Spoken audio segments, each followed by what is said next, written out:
Hi స్వాములు, అందరూ బాగున్నారా? నేనైతే చాలా బాగున్నాను. కొంచెం ఎమర్జెన్సీ వర్క్ వల్ల తిరుపతికి అయితే రావాల్సి వచ్చింది. దానివల్ల వన్ డే నైట్ కూడా అక్కడే ఉన్నాను తిరుపతిలో. సో ఆ రోజు నైట్ పూజ కోసం కపిల్ తీర్థంకి అయితే బయలుదేరాను.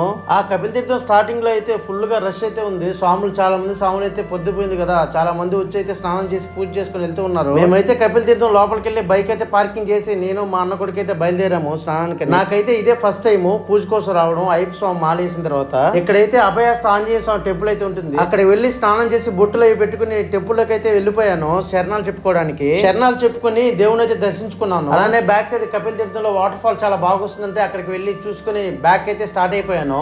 ఈ వీడియో చూస్తున్న స్వాములు ఎవరైనా కపిల్ తీర్థం దర్శించుకుంటే ప్లీజ్ కామెంట్ చేయండి. నేను దర్శించుకుని రిటర్న్ వచ్చేటప్పటికి మా అన్న కొడుకు అయితే రెడీగా ఉన్నాడు నన్ను తీసుకెళ్ళడానికి. నేనైతే ఈ విధంగా కపిల్ తీర్థంకి వెళ్ళి పూజ చేసుకుంటానని నేనైతే అనుకోలేదు. ఎందుకంటే మాది వెంకటగిరి, నేను వెంకటగిరి నుంచి ఇక్కడికి వచ్చి పూజ చేస్తానని అనుకోలేదు.